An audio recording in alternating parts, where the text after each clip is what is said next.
Hey folks, Peter here, back with part 3 in the cast iron video series. Last time we went ahead and sanded this thing down, used a wire brush to get in all of the grooves on the bottom here. We got this thing cleaned up pretty dang well. After I did that, I brought it back inside.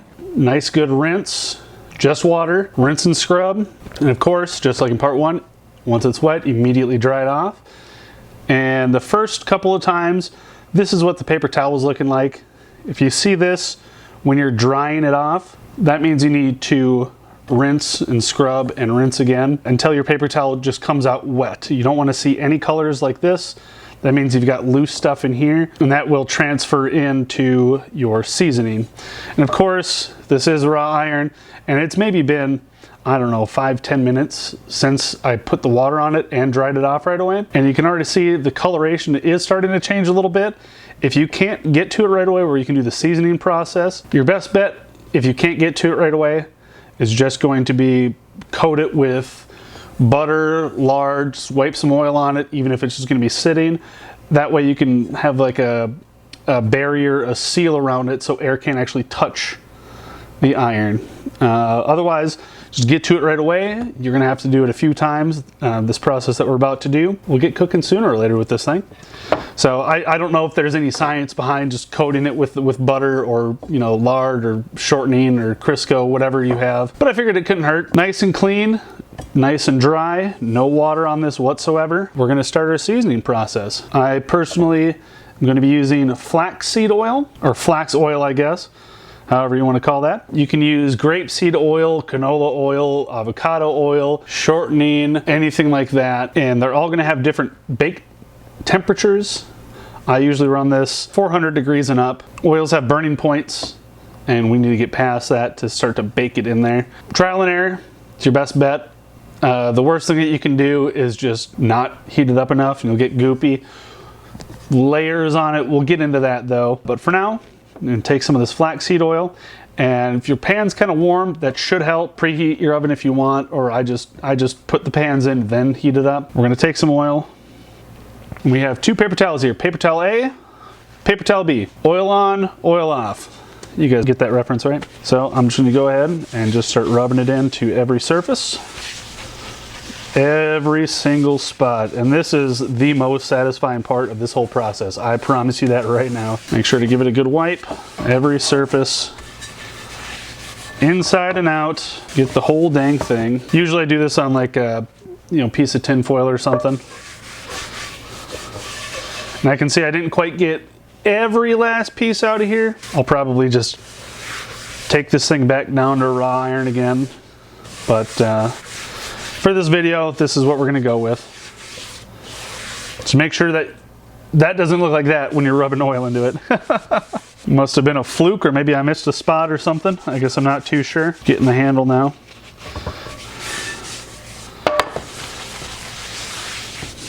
Just seriously make sure you touch every spot in here. Every bend, every dip, corner, bumps, everything. Get the whole thing. See how it's got a nice sheen to it now? Some people don't use paper towels. Some people will use just actual cloths, actual rags. Make sure that they're clean. That way you don't get any because this stuff just comes apart, right? So you don't want that. Just keep an eye on it. Now that we rubbed all that oil on, paper towel B. And now you're just going to wipe it off. Basically what we're doing is we're trying to get the thinnest layer of oil that we can on here. And the reason being is if you put too much on, you start to have it gel up instead of baking in nice and even. So if your oil's too thick, it'll, I don't know what the proper term is, coagulates or something. I'm not a doctor, I don't know the exact terms. But if you see that, rinse it off. Let it cool down, rinse it off, start again. And that's really all there is to it. If it isn't working, go back a step and redo it. If your temperature is too low, maybe you didn't bake it long enough. I've seen people say leave it in for an hour. I've seen people say leave it in for 2. I've seen people leave it on real thick. They don't wipe it off. I've seen people wipe it off twice. Anything in between. So find what works for you, your oven, what temperatures you're using, how much time you have. Just see what works. So now that we have that done, I'm gonna go ahead and get this into the oven. I do have some other pieces of cast iron in there. I'm gonna get those wiped down as well, and we'll get it fired up. All right, so I got all my other pans done up. I have them down in the oven here. A couple in there. Just gonna put this guy on the top again, wipe the oil on, wipe it off. Get this closed up. And I'm gonna set it to 450 for a starting layer, and let this go for an hour, and then I'm gonna let it cool down completely. Don't open this, leave it shut, and we'll check it after that. Just figured I would take a moment while that oven is still heating up. This is one that I've been working on. This is another one I got recently at a flea market. Stripped it down same way we did now. And as you can see, it's starting to get a real slick, smooth layer down there. So pretty much what you're doing is all those little bumps and stuff, you want to sand those down, get it flat, and what bumps you can't get. When you're doing this oil, that oil is going to fill in those dips and little pit marks and everything like that. And eventually you're going to start getting a nice smooth surface. As you can see, this pan isn't black still. It's like a very dark reddish brown. So I fired this one up a few times, keep going, get it back in the oven with this batch. You know, this is pretty much good to go, but I just want to make sure that it's in there real well, real good seasoning. I don't know what I'm going to do with this tiny thing. Maybe just cook 2 eggs in it, or, you know, a thing of hash browns or something would be a nice size in there. I'll find something to do with it. So that's it. Now we play the waiting game. I'll see you guys when the oven is off and everything's cooled down again. All right, so here we are. It's the next day. I didn't get around to doing too many layers. I was busy with some other stuff. But this is what the pan looks like after one hour baking session at 450. So you can see it's starting to get that golden color. There's the bottom, looking pretty good. So obviously I would repeat this process 3, 4, 5 times.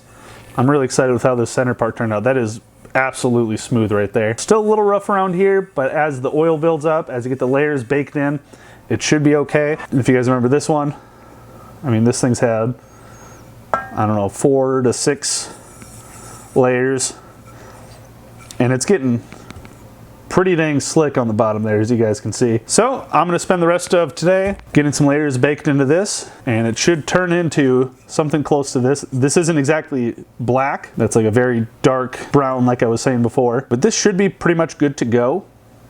Just whenever I cook with it, put some oil in it, cook with it normally. As soon as I'm done cooking, wipe it out, put a little oil in it, and just heat it back up, just so that it stays in. I think that's what people do for some prep and maintenance.